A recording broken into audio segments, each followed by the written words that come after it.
This week on Apprentice Effects, I forgot to write an intro, so this is what you get.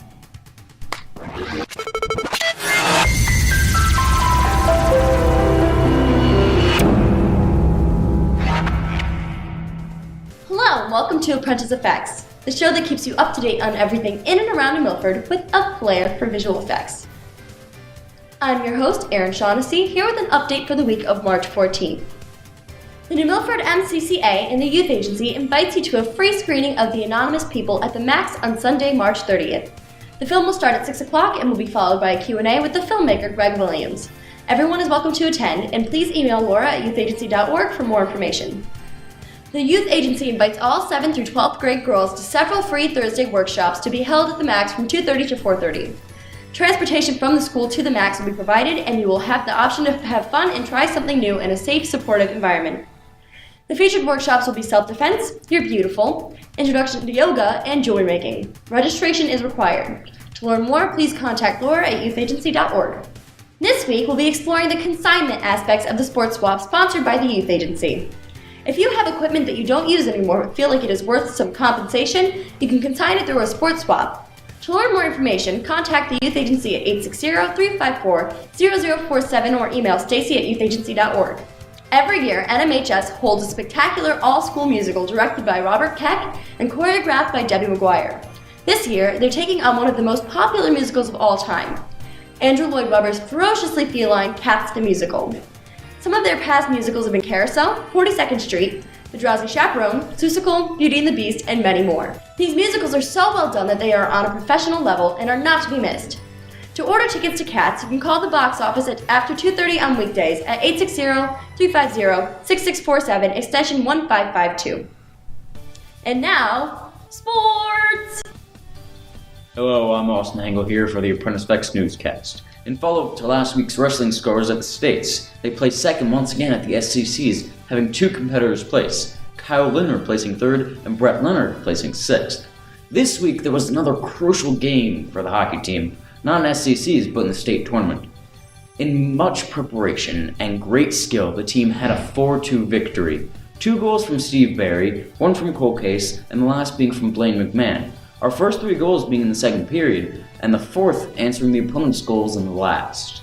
Well, that's all for the winter sports season, and it's been fun while it's last. But wait! There's more! If you stay tuned over the next few weeks, we will have even more sports for you. Not only will there be reporting on sports, there will be a new and exciting season following them to the end. That's right, just wait one more month, and the spring sports will be right here, week by week, for your entertainment.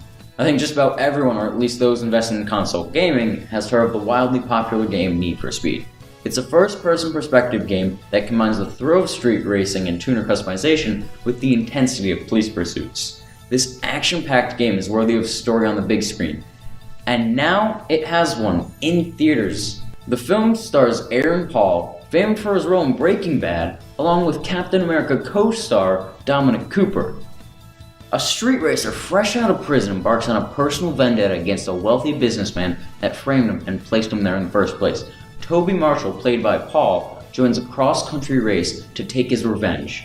Being an action-packed, car chase-filled joyride, you can expect explosive visual effects that have become a staple of the genre. Not only does the film look amazing, but it has a 94% desirability rate on Rotten Tomatoes. Who's going to win this race? Check out Need for Speed at Bank Street Theater this weekend to find out. Bindi Irwin, the now 15-year-old daughter of beloved animal activist Steve Irwin, better known as the Crocodile Hunter, has recently come under fire. Having been a host of several wildlife shows in both the US and Australia, she has in more recent events partnered up with SeaWorld on a project that's goal is to get children engaged in learning about animals. As any teen would be, Bindi is ecstatic to start her new project. But what has been brought up is how some believe SeaWorld to be an inadequate place for kids to learn about animals in light of recent events that have occurred there. With more on this story, we go back to Erin, and I will see you next week. Controversy has been surrounding SeaWorld after the heart-wrenching CNN film Blackfish was released, showing that the magic of the orcas sold to tourist after tourist comes at a very high price. This documentary gives us an inside look at what really goes on behind closed doors at the amusement park, and people are outraged at the danger that the whales and their trainers are put in just to deliver a daily show. Blackfish follows the story of Don Brancho, a trainer that was killed at SeaWorld by the orca named Tillicum after he allegedly snapped due to mental distortion caused by SeaWorld's improper care for the animal.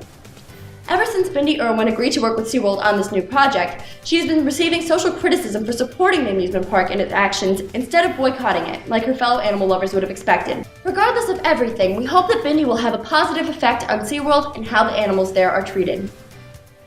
This has been Erin Shaughnessy, and thank you for watching. See you next week on Apprentice Effects.